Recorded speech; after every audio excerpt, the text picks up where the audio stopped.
Welcome to It's All About the Questions, where learning to ask the right questions can help you achieve lifelong success.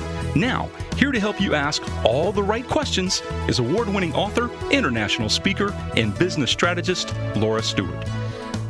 Good morning, afternoon, and evening, everyone, and welcome to the show. For those of you who are wondering why I said evening, and this show is live on the air at 11 a.m. Eastern Time, it's because people all around the country and the world are listening live via iHeartRadio or might be listening on the podcast, which is available wherever podcasts can be found. And I just love all of my listeners and the feedback that you've given me that helps me find the amazing guests that I have. And that is why I have this wonderful guest I have on my show today. It's because of a previous guest I had who also happens to be a dear friend of mine and this person's brother. So I want to thank Bobby Govanis, who is actually on a cruise ship in Alaska right now. So she'll hear this when she gets back from her trip. But I've got the amazing Robert Horsey here with us today, and he wrote a novel called Gifted. But in my opinion, it's not so much a novel as a way to save lives around the world. And Robert's a critical care registered nurse, but really what he's done for most of his 19-year career is in the field of organ donation and transplantation. He's been at the top levels of that field. We've seen movies with so many people about organ donation, and then, the sci-fi movies about the black market of it. But really, there is something so special about being able to save somebody's life when you're gone. And today being 9/11 here in America, that has a new meaning about being able to save lives. So, Robert, I want to thank you for being on the show and for writing this beautiful book. Well, thank you, Laura. It's a real honor to be here speaking with you. I was reading the book, and it was really hard for me because I'm coming up on the 1-year anniversary of my mom passing. And so, you hear all about this stuff, right? Sorry, very emotional. Yeah, no, I'm sorry. And your book was so powerful because you care about the characters. I know this was your first novel, so kudos, by the way. Well, thank you. If somebody writes a book and it makes the reader think and the reader deeply feel and care about the characters in the book, that says a lot about the author. So you should feel really good about yourself and about the work that you're doing in this book. So thank you for that. Well, thank you very much for that. That's quite a compliment. You've been doing organ in the field of organ donation and transplantation for 19 years, which is amazing because it's not an easy field to be in. I mean, I know there are people that are hospice nurses and doctors, and they deal with that all the time. Same thing with the organ donation. And frankly, I don't know how you guys do it. It's definitely a gift to be able to help people at the worst moments of their life. How do you get through your day doing that work? Well, it's been a long road, and in your experience, you kind of learn how to, I don't want to say disassociate yourself, but you have to separate your life from theirs. And if you don't do that, you'll have a short-lived life in your career. And for me, the field of organ donation and transplantation, that was a place in healthcare where death didn't have to end with sadness. Yet, in some ways, you're in. Well, how do I phrase this? You're with people in their worst moment of their life. They've just been told that their loved one is brain dead, right? That yes, there's no hope for them to come back, even though their body still seems like it's alive. That to me, yes, go ahead. So I was just going to say it's very confusing for family members to see their loved one lying there. They see their heart beating on the monitor. They see their chest rise and fall with the ventilator, but yet they're not with them. Yeah, I mean, my brother passed away, and my parents never told me whether they donated any part of him.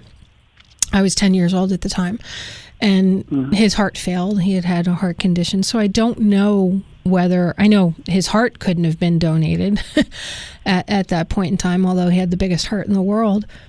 What is it about organ donation that you think scares people so much?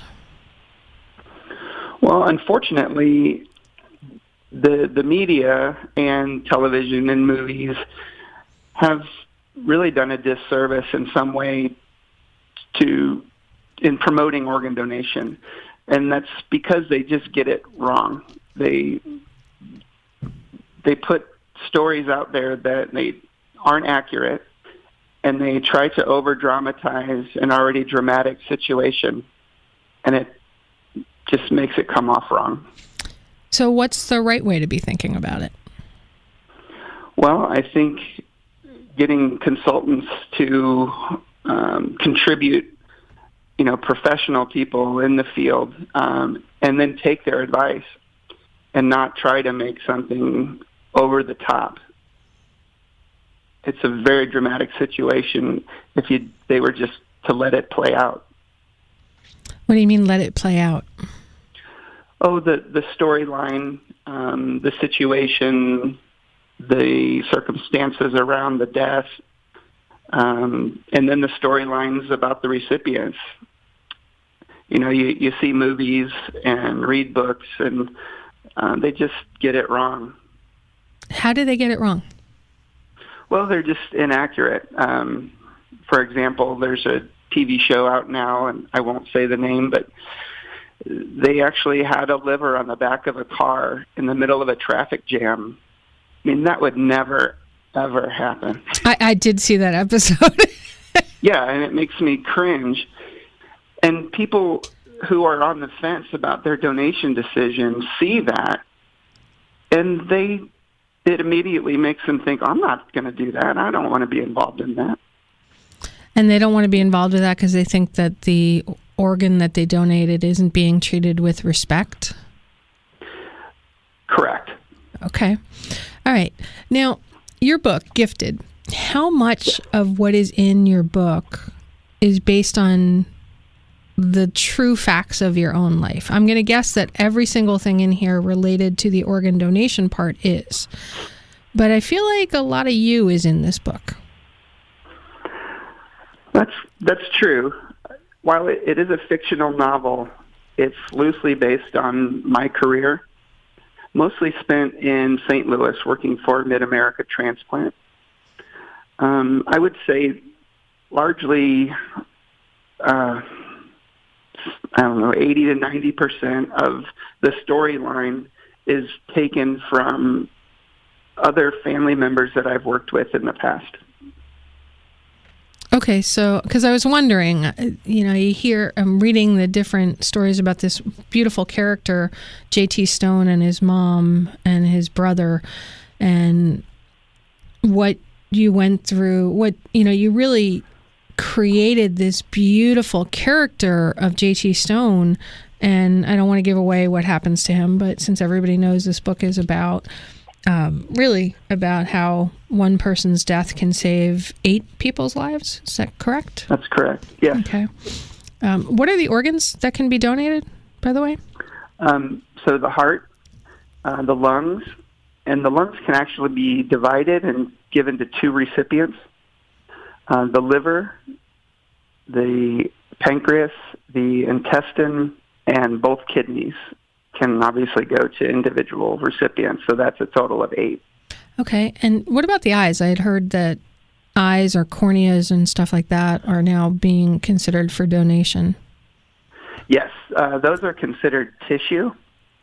So the types of tissue donation include corneas, tendons, heart valves, veins, skin, and bones.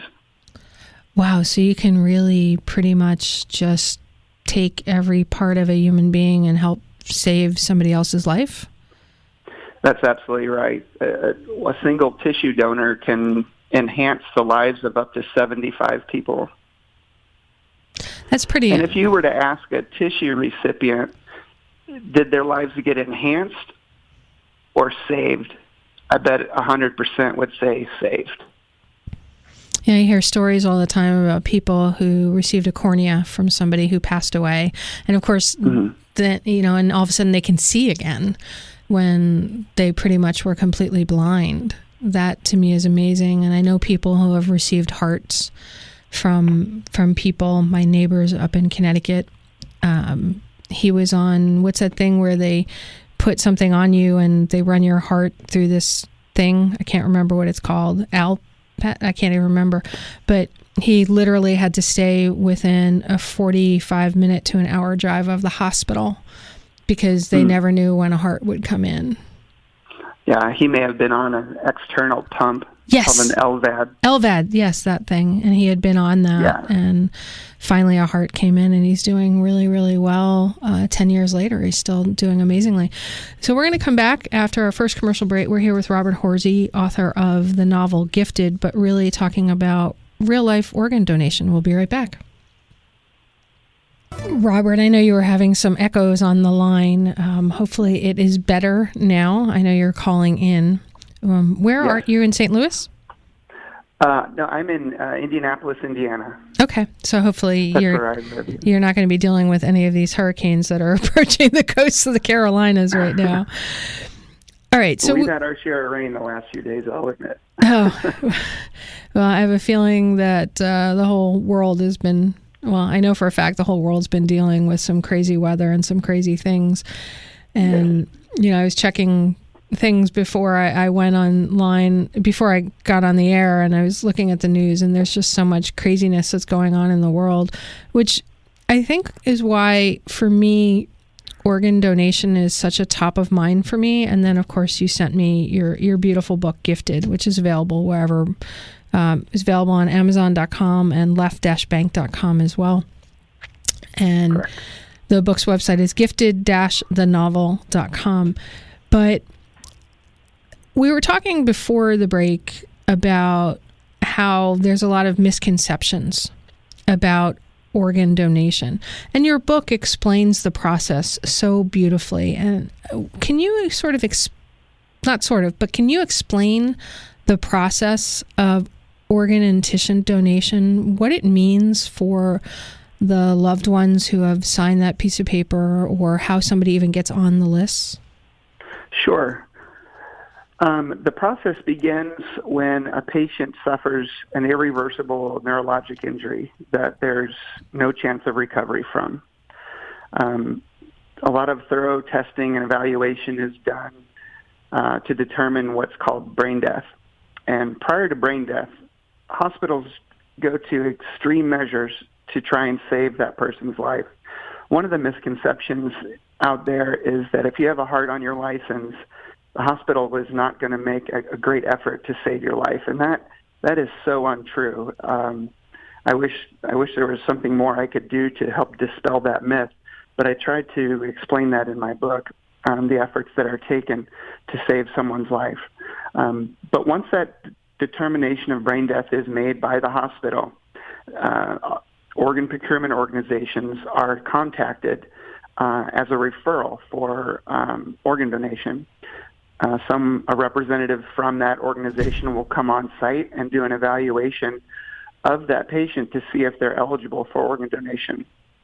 If they are, they will check what's called the registry, and that's where people make their donor designation decision.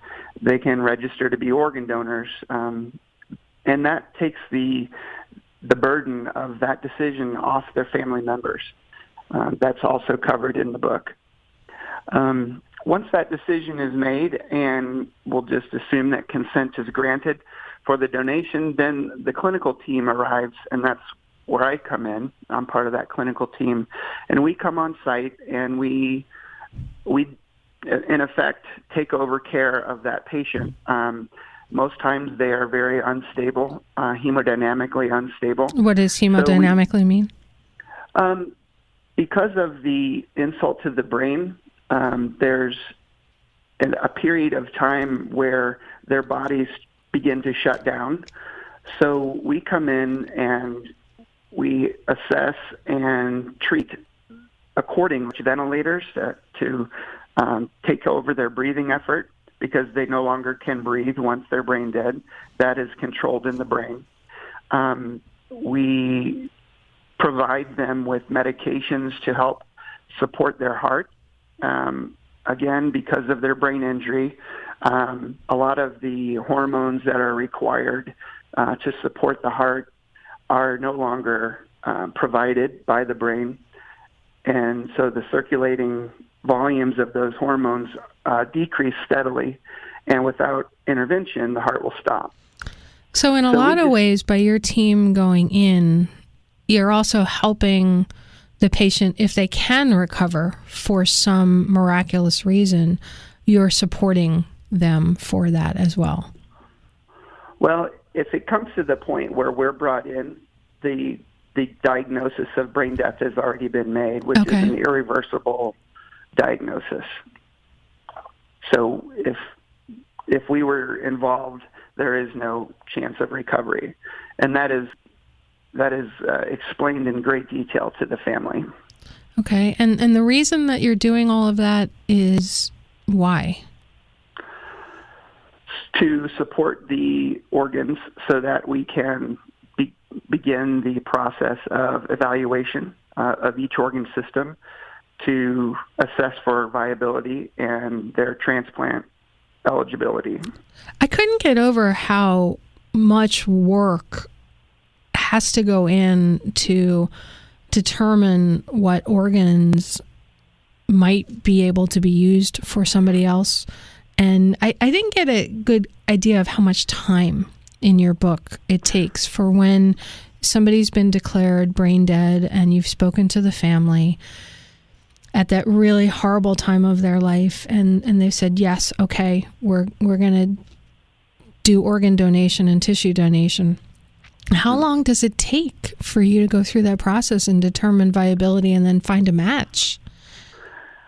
It varies person to person, of course, based on their age and their health prior to their neurologic injury. But I would say on average between 24 and 36 hours from consent to removal of the organs. Okay, so that gives the loved ones some more time to sort of gather around and say goodbye as well. Yes, and it provides an opportunity not only for them to spend more time, but for them to come to grips with the loss while they're still with their loved one. And organ donation also provides a distraction, if you will, and it provides hope that this death, this unexpected loss, doesn't have to end in total loss. Okay. I know you mentioned a TV show where, the heart or liver or whatever it was on the back of a car.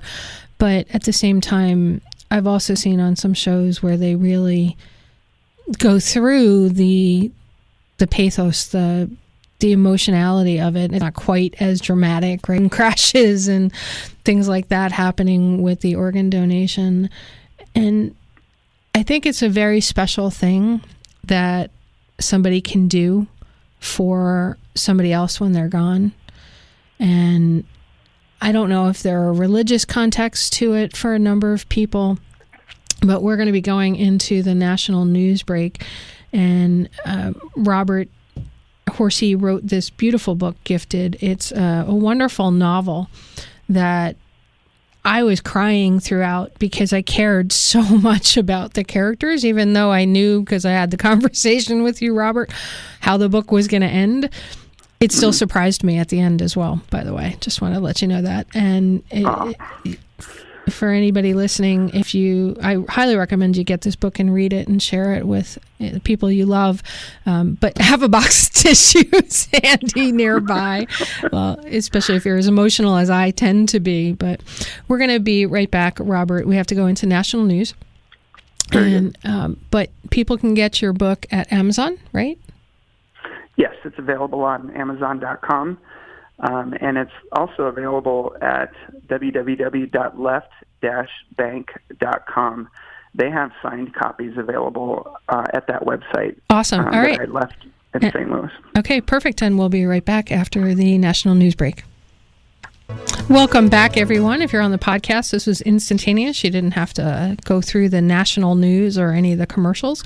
If you're alive and just joining us, welcome, welcome, welcome. I am here, and you are, since you're my listeners, with Robert Horsey, author of Gifted, a novel that is just so beautiful, but what the novel is really all about is organ donation. And that moment when you hear this horrible news that a life has been tragically taken, and what do you do at that moment when someone you love is gone? And can their life that has been lost make a difference to somebody else? And Robert, you've just so beautifully, the first half hour, talked about 8 organs that can be transplanted to save somebody else's life, plus 75 additional people can be helped through tissue donation, like corneas and other things. That, to me, just blows my mind. Yes, it truly is a miracle of medicine. It's also kind of creepy in some way, right? And I think it's creepy in some way just because as a living person, I tend to go, well, somebody's going to be cutting me up, right? And that's a little creepy, but that's not really how it happens, right? Not at all. It is as much a professional procedure as someone going in to have their appendix removed. In fact, great strides are taken to bring honor to that donor. In fact, every case that we do, we take a moment before we begin to honor that donor and to remember them as a true hero. And as a human being. And as a human being. Okay, so how does somebody, while they're alive, decide to be a donor? How do they declare that? First, it comes through education. Whether they seek that education out through the internet or by attending a program conducted by their local organ procurement organization, it's important that they understand the facts about organ donation. And they can just get your book, which tells those facts so beautifully. Go ahead. Sorry to interrupt. No, that's okay. And once they get that education, then they can simply register. And there's 2 ways you can register. You can register with your Department of Motor Vehicles whenever you get your driver's license or renew your driver's license. They'll ask you if you want to be an organ donor. And the other option is to go online where you can register your decision. And that website is www.registerme.org. Registerme.org. Okay. Yes. And that's a national registry. When you go through your Department of Motor Vehicles, it's a state registry. So do you need to do both? No. The national registry will forward that to your state. So you'll be registered in your state. Okay. And yeah, I'm just sitting here going, okay, I remember on my mom's driver's license, she had the little box checked organ donation. Say something happens to somebody and the only, there's nobody that's there with them when they pass away. You can't find a next of kin. How do you guys know that they're registered? You look them up? You have access to these databases? How does that work? Yes, we do. Each organ procurement organization has access to their state database, and you can simply research their name and see if they're on the list. And if they are on the list, we provide that information to their loved ones so that they are aware of their donor designation decision. So many of the movies and TV really play up this whole conspiracy theorist kind of thing that the rich are the ones who get the organs because they pay and they get their name escalated up the lists, or they actually bypass it and there's this whole black market. Is there truth to that, not truth to that? Well, that's part of the myth that I discussed earlier. No, there's no truth to that. There's a lot of effort made to separate the two sides of the process. So there's one side where the recipients work with transplant centers to be evaluated for their eligibility to receive an organ and be listed.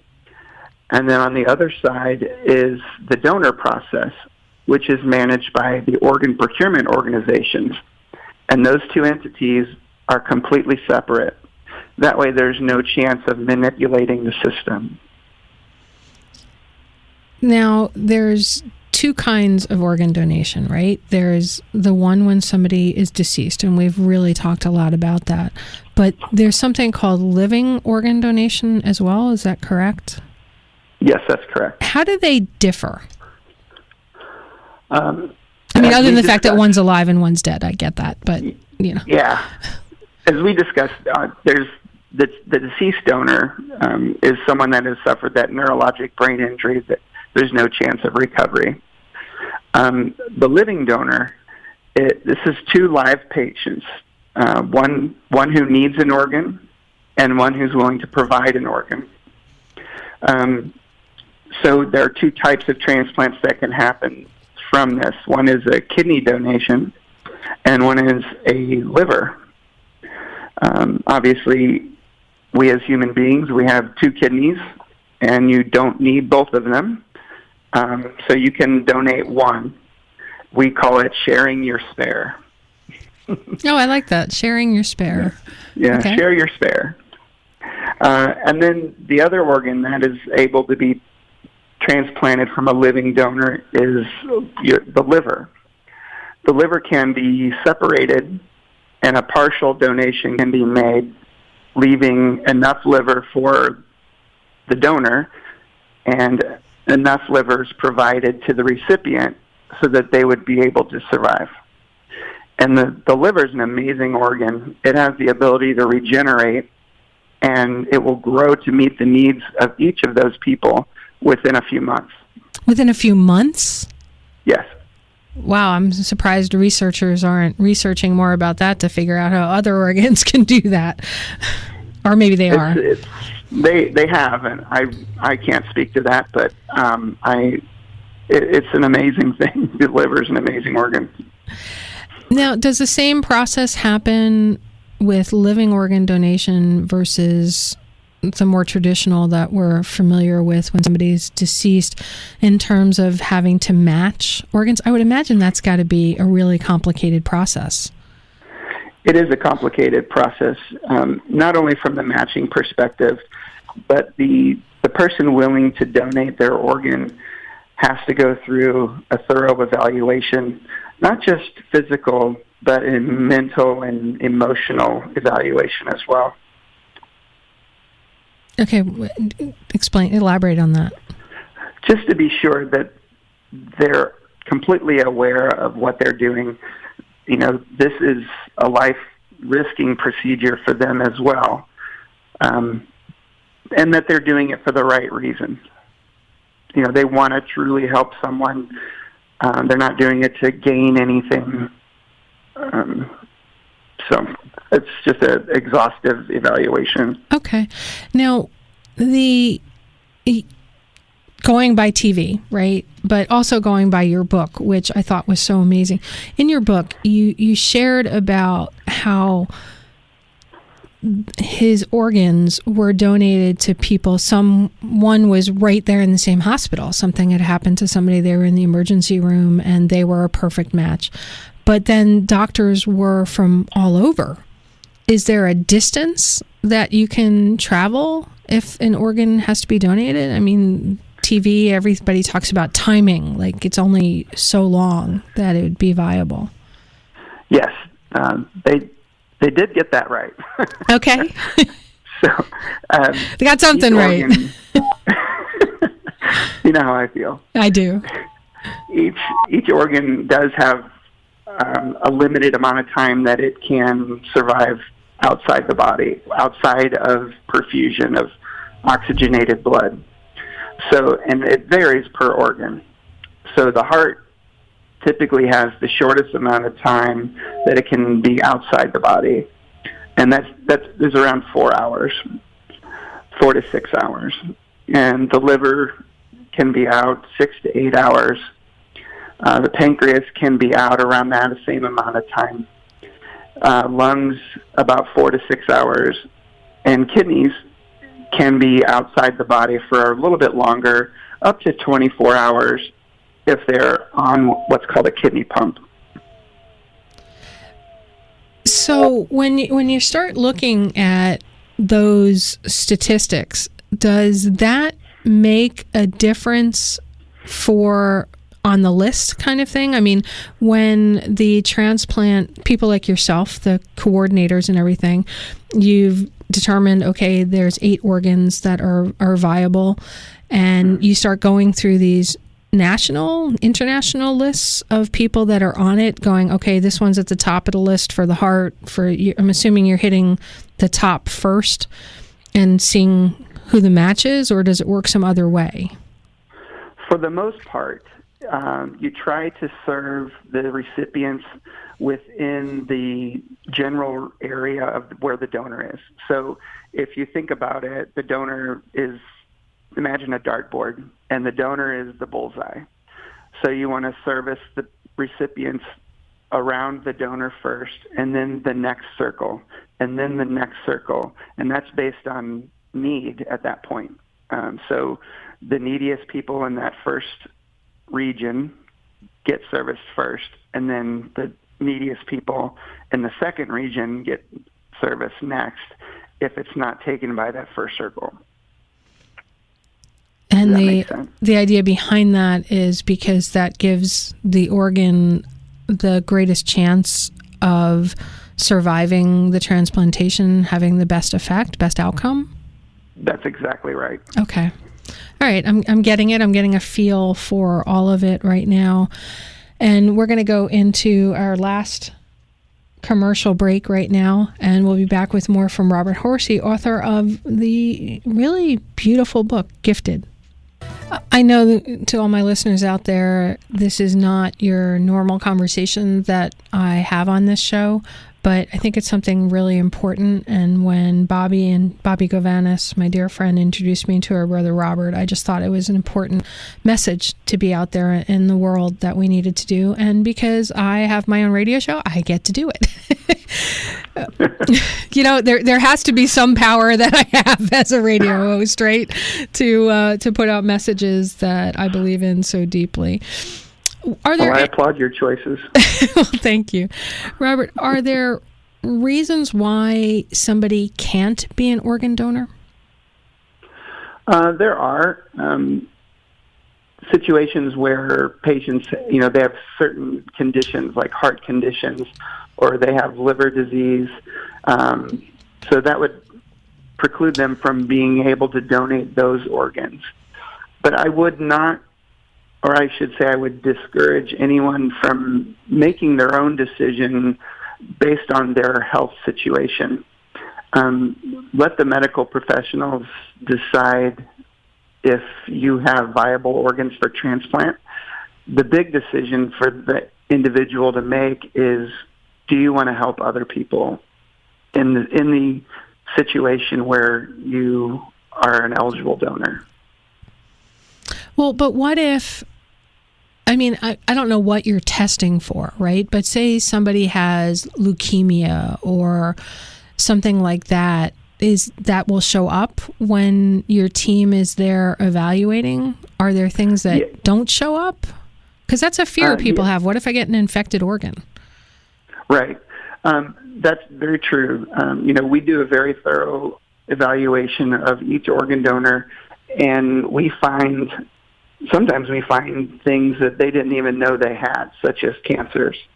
Obviously, we would never want to transplant someone who had cancer, because cancer cells can be malignant, and you could there's a good chance of transferring that malignancy to a recipient. So we do exhaustive evaluations of each organ system to make sure that those situations aren't there. And that includes radiographic evaluations such as CT scans, X-rays. We do blood work to make sure that there aren't cancer markers and other results that would indicate liver dysfunction or heart dysfunction or lung dysfunction.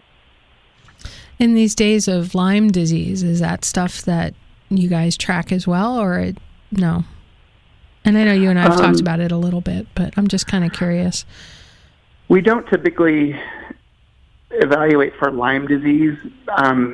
If the patient had a suspicious symptomatic pattern, we would probably rule them out as an organ donor just because we don't want to take the risk. Okay. What about like rheumatoid arthritis, things like that? Does that, I'm bringing this up because I know a lot of people that have this and they have questions of, can I be an organ donor when I've got things like that? Yes. These autoimmune diseases such as rheumatoid arthritis, they can still be organ donors. We would just do more detailed evaluation pertaining to that diagnosis. And sometimes it's the medications that they take to treat their disease.